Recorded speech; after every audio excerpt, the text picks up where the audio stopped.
নমস্কাৰ। সৎ সাহেব, ছাৰ কি নাম আপোনাৰ? মোৰ নাম বিনোদ কুমাৰ বৰ্মা। ছাৰ আপুনি ক'ৰ পৰা আহিছে?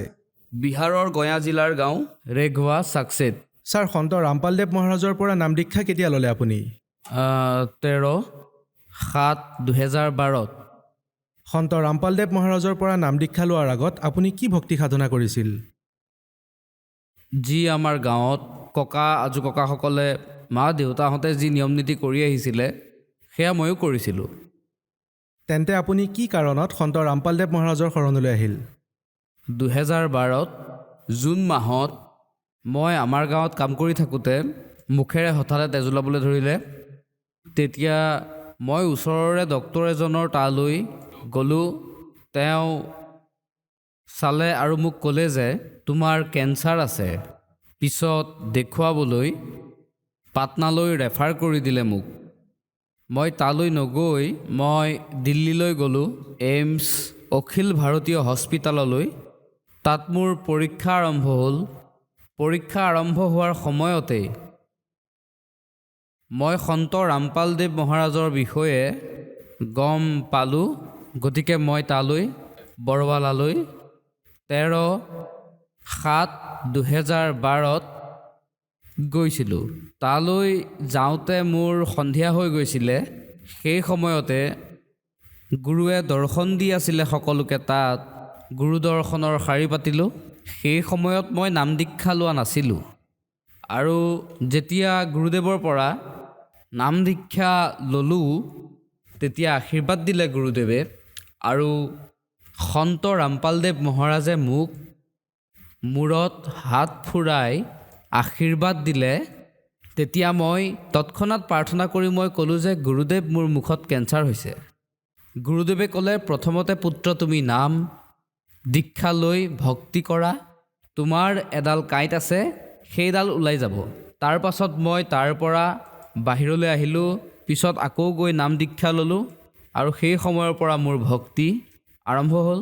আৰু বৰবালা আশ্ৰমৰ পৰা মই যেতিয়া হস্পিটাললৈ আহিলোঁ, হস্পিটাললৈ যোৱাৰ পাছত মই আকৌ ঘৰলৈ আহিলোঁ আৰু বায়পছিৰ মোৰ এটা পৰীক্ষা কৰাইছিলোঁ, যিটো 1 সপ্তাহৰ পাছত মই হস্পিটাললৈ গৈ ৰিপৰ্ট আনিবলগীয়া আছিল। মোৰ ওচৰত কোনো নাছিলে আৰু 1 সপ্তাহৰ পাছতেই মই হস্পিটাল এইমছ অখিল ভাৰতীয় হস্পিটাল গৈ পালোঁ দিল্লীত। আৰু যেতিয়া মই ৰিপৰ্টটো পালোঁ, সেই ৰিপৰ্টত লিখা আছিল হাই কেঞ্চাৰ কেটেগৰী। তেতিয়া যিজনে ৰিপৰ্ট দিছিলে তেওঁ ক'লে যে তোমাৰ যি অপাৰেশ্যন সেইটো তুমি সোনকালে অপাৰেশ্যনটো কৰাই লোৱা। মই গৈ তেওঁক ক'লোঁ যে ডক্তৰ ইয়াততো অপাৰেশ্যনৰ সময় দিয়া আছে। তেতিয়া ক'লে সময় দিছে কিন্তু বহুত দেৰিকৈ। ইয়াৰ বাবে গৈ তুমি সময়টো কমাই লোৱা। যেতিয়া মই ডাক্তৰৰ ওচৰলৈ গ'লোঁ তেতিয়া ক'লে যে ৰিপৰ্ট চাই তেওঁ ক'লে যে এনেকুৱা কৰা, তুমি গৈ যিটো অপাৰেশ্যনৰ সময় দিয়া আছে তালৈ গৈ সময় কম কৰি লোৱা। তেতিয়া দ্বিতীয় দিনা য'ৰ পৰা মোক সময় দিয়া হৈছিল অপাৰেশ্যনৰ, যেতিয়া তাত শাৰী পাতিলোঁ, শাৰী পতাৰ পাছত যেতিয়া মোৰ নম্বৰ আহিলে তেতিয়া ক'লে যে চোৱাৰ পাছত মোক ক'লে যে তুমি তেজ জমা কৰি দিলা? তেতিয়া ক'লোঁ নাই, মই তেজ জমা কৰোৱা নাই। ক'লে আজি যদি তোমাৰ অপাৰেশ্যন হৈ যায় তেন্তে তেজ ক'ৰ পৰা পাবা তুমি? ভগতদেৱ, মই সেই সময়ত মই ভাবিলোঁ যে ডক্তৰে ধেমালি কৰি আছে। মই ক'লোঁ ডক্তৰ বাবু এনেকুৱা কেনেকৈ হ'ব পাৰে? মোৰ লগত কোনো অভিভাৱক নাই, মই অকলে আহিছোঁ ইয়ালৈ। মোৰ যিটো বাকচ আছিল, মই যিখন হস্পিটেলত আছিলোঁ তাতে সেয়া দলিয়াই পেলাই দিছিলে আৰু ক'লে তুমি ইয়াৰ পৰা গুচি যোৱা। তুমি ইমান ডাঙৰ বেমাৰ লৈ আহি ইমান ডাঙৰ এখন হস্পিটেললৈ আহিছা আৰু তুমি কৈছা এয়া কেনেকৈ হ'ব? মই এখন হাতেৰে চকু পানী মচি আছিলোঁ আৰু এখন হাতেৰে ৰিপৰ্ট তুলি আছিলোঁ। আৰু তাৰ পাছত মই ক'লোঁ ডাক্তৰ দিয়ক, মোৰ কাগজ দিয়ক। কাগজখিনি মোক দি দিলে আৰু ক'লে বাহিৰলৈ গৈ থিয় থিয় হৈ থাকোঁতে চাৰিজনক চোৱাৰ পিছত মোকো সিহঁতৰ লগত পিছে পিছে যাবলৈ ক'লে। মইনো কি জানিছিলোঁ যে মোক অপাৰেশ্যন থিয়েটাৰলৈ পঠিয়াই দিছে। তেতিয়া মোক অপাৰেশ্যন য'ত নেকি কৰিবলগীয়া আছিল, দ্বিতীয় দিনা অপাৰেশ্যন আছিল, তাত চিফ্ট কৰাওঁতে তাতে যেতিয়া তাত যিজন ইনচাৰ্জ আছিল তেখেতে মোক সুধিলে যে ভাই তোমাৰ গাৰ্জেন কোন? মই ক'লোঁ যে ছাৰ ইয়াত মোৰ কোনো গাৰ্জেন নাই। মোক ক'লে যে ভাই তুমি ইমান ডাঙৰ বেমাৰলৈ ঘূৰি ফুৰিছা আৰু কৈছা যে মোৰ লগত কোনোৱে নাই। তেতিয়া মই বহুত কান্দিলোঁ তাত। বহুত কান্দাৰ পাছত মই ক'লোঁ যে ডক্তৰ চাহেব মোক ইয়াত ৰাখি দিয়ক, মোৰ এজন গাঁৱত ল'ৰা আছে, মই তাক মাতি দিওঁ আৰু অপাৰেশ্যনটো মোৰ কৰাই লওক।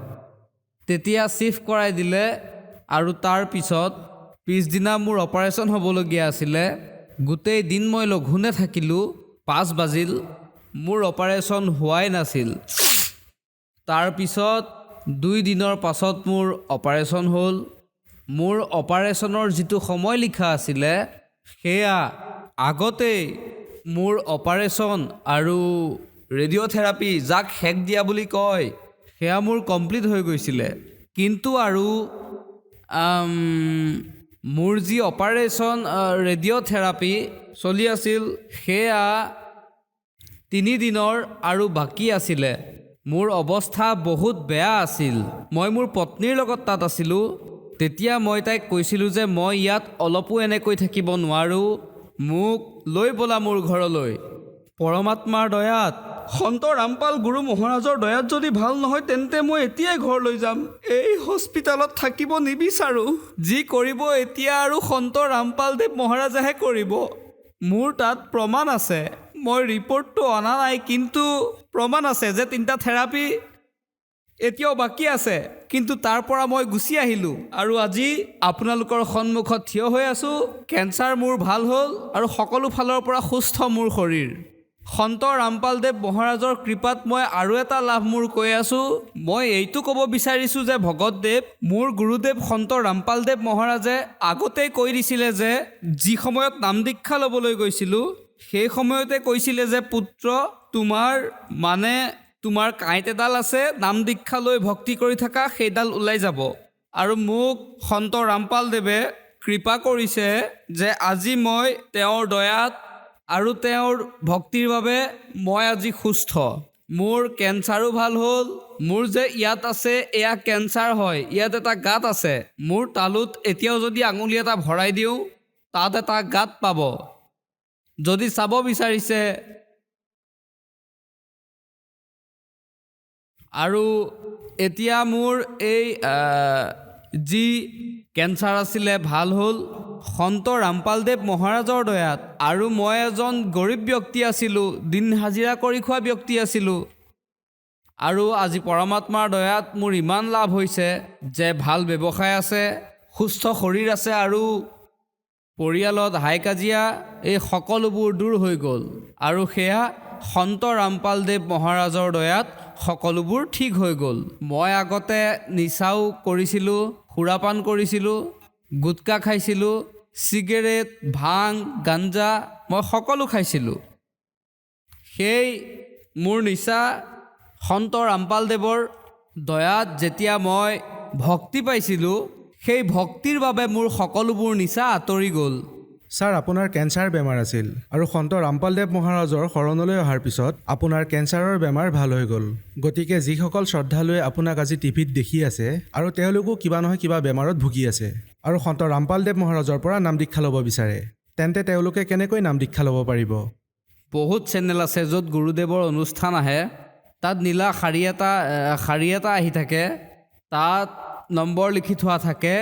গতিকে তাৰ পৰা নম্বৰটো লৈ নিজৰ স্থায়ী যি নামদান কেন্দ্ৰ আছে তাত গৈ নাম ল'ব পাৰে আৰু সন্ত ৰামপালদেৱ মহাৰাজৰ পৰা নিজৰ বেমাৰ দূৰ কৰাব পাৰে। ধন্যবাদ। সৎ চাহেব।